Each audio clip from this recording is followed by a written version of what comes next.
So I want to talk just a little bit about how to structure a pay-per-click advertising campaign.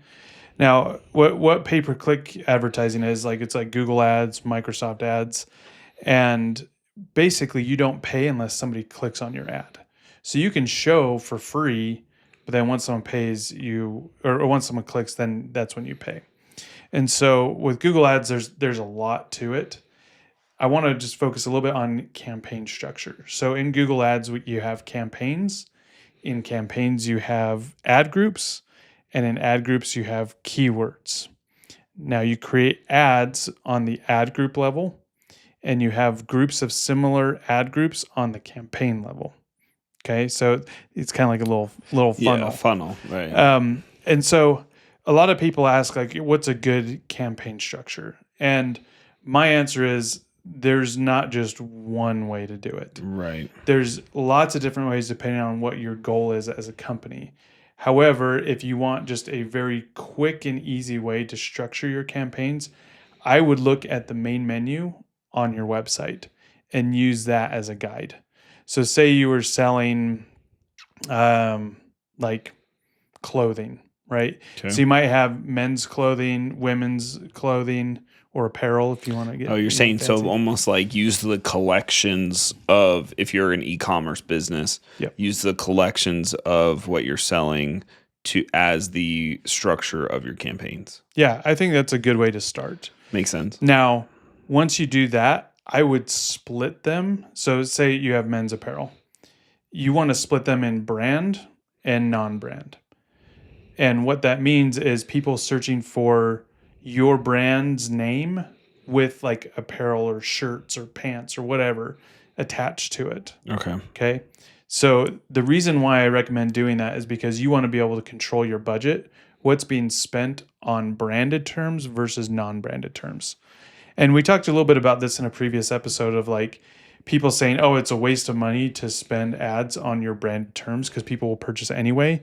Yeah. But we've seen from case studies of accounts that we manage, when they do that, their overall revenue drops. So It is not 100% guarantee if you do not bid on your brand terms that they'll just keep purchasing. Yeah, because it kind of, if you get to a point where competitors are bidding on your brand terms, then they're going to pop up. They're going to show up first. first. And we know that like the top search in Google is foundational when it comes to like the first click. Yeah, right? they like get everyone an does, overwhelming majority of the first click. Yeah. Or of clicks So in general. so under a specific clothing company, he has a specific name, like I don't know, like Northern something clothing company. Sure. You want to be the top one always when someone types in your name. Absolutely. You don't want a Southern, Right. whatever. You know what I mean? Yeah. Like you don't want that to pop up first, and then they have to scroll down to yours. Because think about it, like a competitor could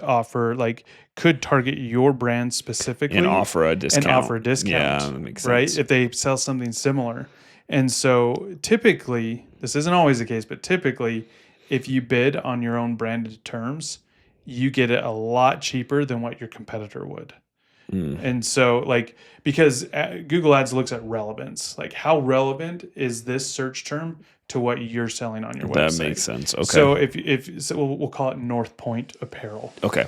That's kind of actually a cool name. So like North Point t-shirts, right? Okay. If your competitor doesn't sell North Point t-shirts, they're going to have to pay way more because it's not as relevant. That makes sense. And so you don't want to give your competitor an opportunity. You want to basically bid on your own terms so that it makes it really difficult and expensive for your competitor to bid on your terms. And so with a campaign, you want like the branded and non-branded to be able to control the budget, to be able to control the messaging, and also targeting. Like if you need to specifically target locations, things like that, like those are all good reasons to have a campaign. And so, yeah, that's kind of where I would recommend most people to start is look at your primary product categories and then separate them brand and non-branded. And that's a fantastic start to organizing like a Google Ads account. So let's say you're a service industry that doesn't necessarily have like you can't break it up the same. How would you do a service industry? You already mentioned location. Would that be a big one? Location Obviously, would be the really main important. service you have, if you have multiple services, those would be the kind of the collections would be the multiple services, and then location would be the other one. What else would you focus on? So I do also want to point out budget Yeah. is a big driving Right. factor. If you are only spending like $20 a day, Yeah. the structure of your account, it doesn't make sense to build out this big account. You want to go smaller Yeah. because So you're thinking, let's say a small business is probably spending maybe $30 to $100 a day, somewhere around there.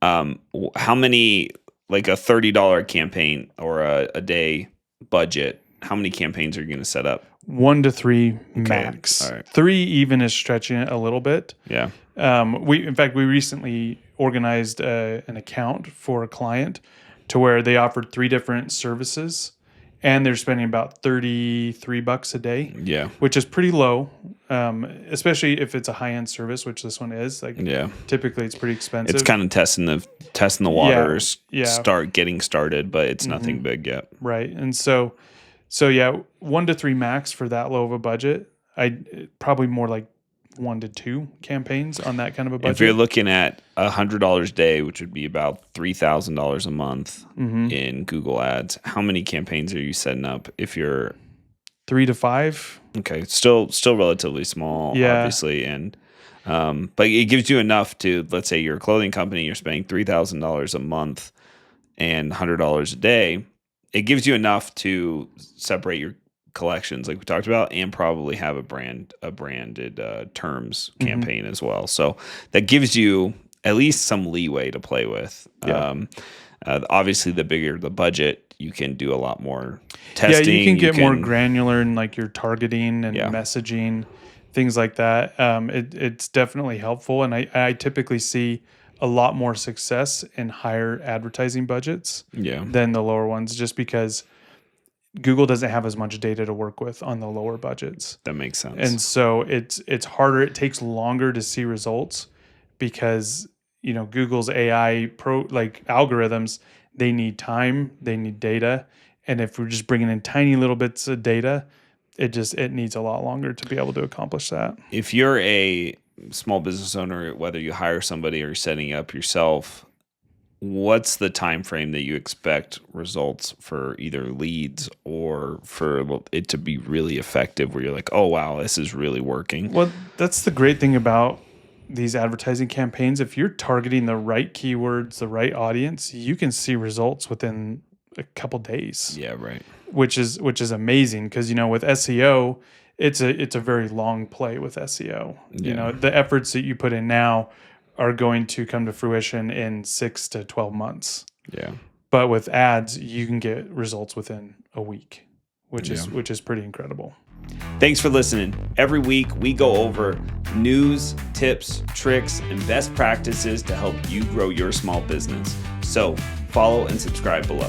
For more information, check out our website at launchingpros.com, where you get access to a bunch of free resources and courses designed to launch and grow your business online. Check out the links below.